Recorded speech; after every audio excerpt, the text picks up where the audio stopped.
Hello বন্ধুরা, প্রিয়া ইপসা কিচেনে তোমাদের সবাইকে স্বাগত।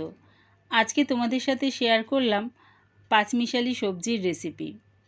এই পাঁচমিশালির তরকারি রুটির সাথে দারুণ খেতে লাগে, এমনকি ভাতের সাথে খেতেও ভীষণই ভালো লাগে। আমি এটা কেমনভাবে তৈরি করি সেটা একবার দেখে নাও। রেসিপিটা ভালো লাগলে প্লিজ আমার চ্যানেলটিকে লাইক ও সাবস্ক্রাইব করে দিও। সব সবজিগুলো প্রথমে আমি কেটে নিয়েছি।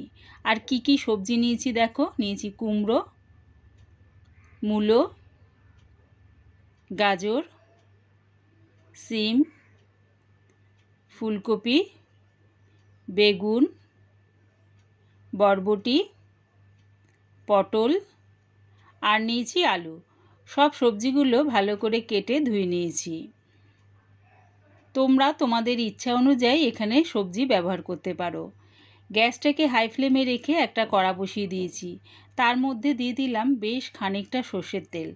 তেলটা প্রথমে ভালো মতন গরম করে নিলাম।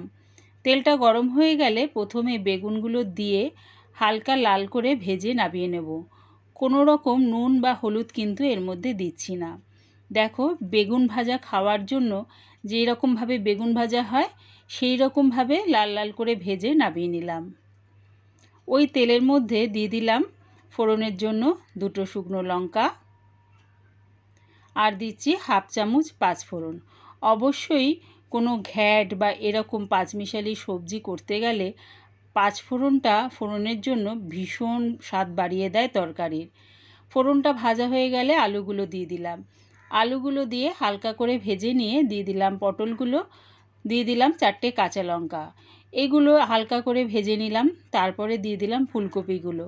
এই রকমভাবে পরপর সবজিগুলো দিয়ে 1-2 মিনিট করে আমি ভেজে নিচ্ছি। তারপরে দেখো দিয়ে দিলাম কুমড়োগুলো দিয়ে আরও একটু ভাজা ভাজা করে নিলাম সব সবজিগুলো। তারপরে আমি সব সবজিগুলো একসাথে দিয়ে দিলাম। তোমরা চাইলে একটা একটা করে সবজি ভেজে নামিয়ে করতে পারো। আমি একবারে একটা একটা করে সবজি কড়ার মধ্যে দিয়ে হালকা করে 1-2 মিনিট করে ভেজে আবার একটা সবজি দিয়ে 1-2 মিনিট ভেজে এরকমভাবে কড়ার মধ্যেই সব সবজিগুলো একসাথে ভেজে নিলাম। তাহলে কি হবে দেখবে সময়টাও খুব বাঁচবে। এবার দিয়ে দিলাম স্বাদ অনুযায়ী নুন আর হাফ চামচ হলুদ গুঁড়ো। দিলাম 1 চামচ জিরের গুঁড়ো, হাফ চামচ লঙ্কার গুঁড়ো, দিলাম 1 চামচ আদার পেস্ট। সব কিছু ভালো করে মিশিয়ে নিয়ে কষিয়ে নিলাম। মশলাটা দিয়ে সবজির সাথে 2 মিনিট ধরে কষিয়ে নিয়েছি। এবারে গ্যাসটাকে লোতে করে চাপা দিয়ে এটা হতে দিলাম। গ্যাসটাকে লোতে করে চাপা দিয়ে করলে কি হবে, ভাপেই দেখবে সবজিটা সেদ্ধ হয়ে যাবে। আর সবজি থেকেও কিন্তু বেশ খানিকটা জল বেরোয়। মাঝের মধ্যে খালি চাপাটা খুলে একটু নাড়িয়ে চাড়িয়ে দিতে হবে। দেখো, সবজি থেকে বেশ খানিকটা জল বেরিয়েছে। এই জলেই কিন্তু সবজিটা সেদ্ধ হয়ে যাবে। চাপা দিয়ে আবার এটা হতে দিলাম। কিছুক্ষণ পর চাপাটা খুলে দেখে নিচ্ছি। আগে থেকে যে বেগুনগুলো ভেজে রেখেছিলাম সেটা সবজির মধ্যে দিয়ে দিলাম। দিয়ে ভালো করে সবজির সাথে মিশিয়ে নিলাম। এবারে দেখে নিচ্ছি, দেখো সবজিটা কিন্তু ভালো মতন সেদ্ধ হয়ে গেছে। দেখো, মূলোটা বেশ সুন্দরভাবে সেদ্ধ হয়ে গেছে, আলুটাও বেশ সেদ্ধ হয়ে গেছে। দেখো, গাজরটাও কিন্তু খুব সুন্দরভাবে সেদ্ধ হয়ে গেছে। সব সবজিগুলো কিন্তু ভালোভাবে সেদ্ধ হয়ে গেছে।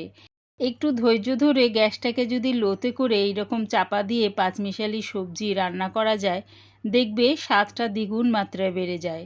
রেডি হয়ে গেছে আমার নিরামিষ পাঁচমিশালি সবজি।